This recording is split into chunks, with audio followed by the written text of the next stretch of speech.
Thanks, guys. I'm Zack up above Fairview, Utah, just enjoying a little vintage snowmobile racing. That's right, these snowmobiles got to be 1985 or older to compete.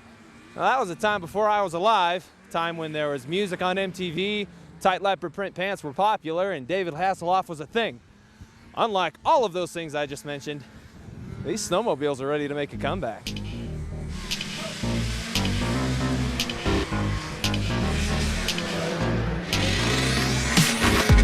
We are in Fairview, Utah up on Skyline Drive. This is our 6th annual vintage snowmobile race. We call this Snowcross. The cutoff, you have to run 85 or older leaf spring stock snowmobiles. We've got about close to 100 racers here today.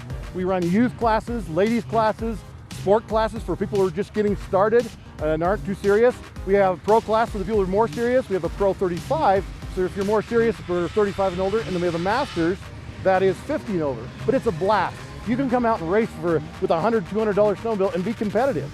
In real racing, which I used to do, you had to have $10,000 to $20,000 in your sled and have a new one every year.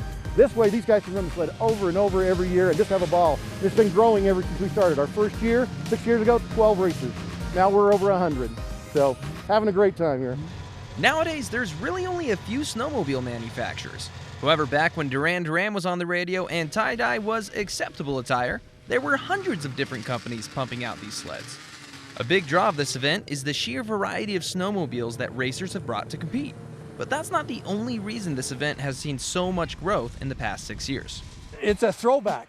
A lot of these guys are my age or older, and they're thinking, this is what I grew up on. And now I get to go pull my sled out of the barn, get it tuned up, and I can go racing again. And it's a nostalgia type of thing.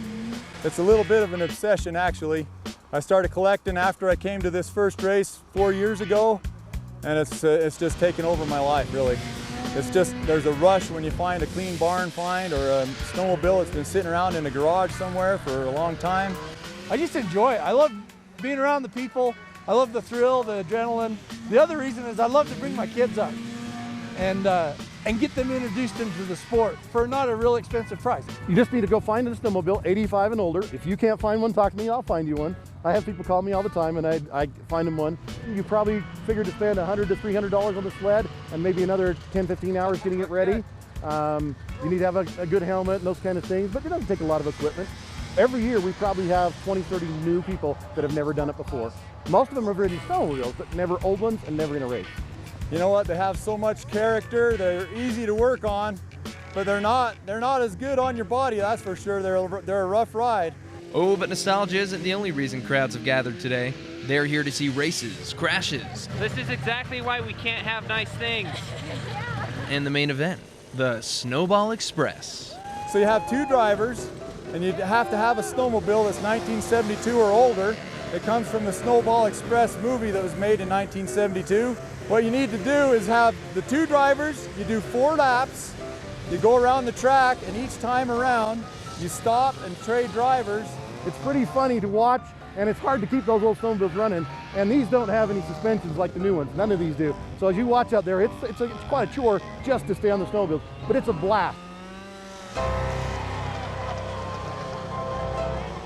Now, if you're more likely to have a modern snowmobile than an antique, you may not be able to compete in the vintage event. But the mountains of Fairview, Utah are the gateway to Skyline Drive, a mini mecca for snow sport enthusiasts. It's the perfect place to bring your sled, your kids, and some snacks to make a day of the outing with several trails to explore. On days with blue skies and some wind, you may even see some daredevils taking their snow kites out for a spin. Welcoming both the old and the new, Skyline Drive is the perfect place to either relive some glory days or carve new memories into the fresh powder. Well, as you can see and hear, you don't have to break the bank or get the flashiest new toys to have a good time. Well, I'm Zack with At Your Leisure. We got to take a quick commercial break, but we're going to be right back with your product review. Don't you go anywhere. Hey guys, if you liked that video, you're going to want to watch all of our other AYL videos. You're going to want to like it, you're going to want to share it, and you're going to want to subscribe, right? See all the buttons right here? This is what you're going to want to do, right? Click on them, because we have some really cool videos, all kinds of behind the scenes stuff, bloopers of Alicia crashing and stuff. Why are you going to sell me out like that, Steven? So you want to click all of these things and subscribe to our channel, because At Your Leisure is awesome, and we'll see you here for more videos.